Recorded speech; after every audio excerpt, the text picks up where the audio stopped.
आपके चरणों में कोटि कोटि प्रणाम।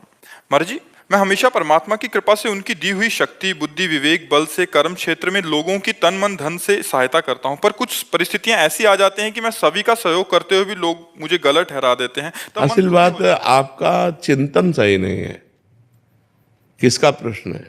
आप लोग देख रहे हो। अगर आप सब में भगवान देखने लगो, कितना बढ़िया हो जाए।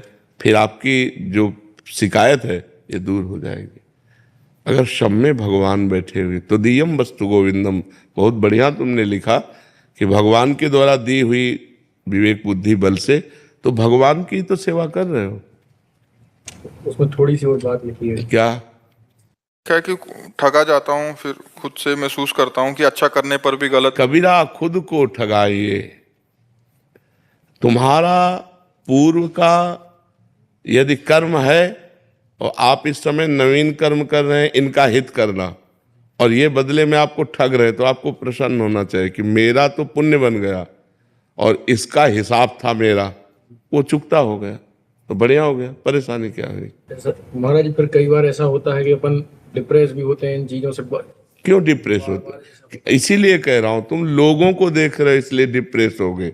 संसार देखने वाला ही डिप्रेस होता है, भगवान को देखने वाला डिप्रेस नहीं होता।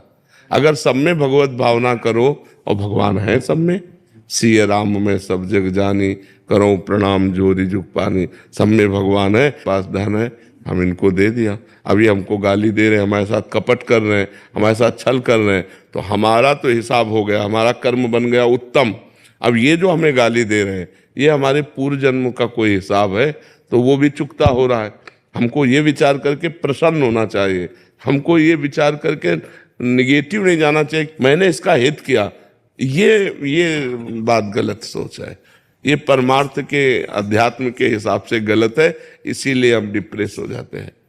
हमारे जैसे अपन किसी की मदद करें या कुछ भी करें तो उसके कहते हैं कि अपन किसी उसके कर्म वो भुगत रहा था और अपन ने उसके जाके उसकी मदद कर दी, तो क्या उसके कर्म अपने? तो आपका कर्म उसके कर्म से जुड़ा हुआ था, इसीलिए आपको वहां सम्मिलित किया गया, इसीलिए आपको वहां भेजा गया कि अब उसके दुखमय कर्मों में आप अपना हिस्सा दीजिए और उसके दुख को निवारण कीजिए, तो आपको मिलेगा पुण्य और उसका कट गया पाप। बिना संयोग भगवान के कराए थोड़ी तुम पहुंच गए। मान लो कोई तड़प रहा है और आप पहुंच जाते हैं और आप उसकी तड़पन को मिटा देते हैं, अस्पताल ले जा करके उसके दुख को मिटा देते हैं, तो आपका भगवान के द्वारा भेजा हुआ कार्य है। आप भगवान की तरफ से प्रेरित होके गए, तो आपका तो बना पुण्य और उसका कट गया पाप, दुख निवृत्ति हो गई। तो ये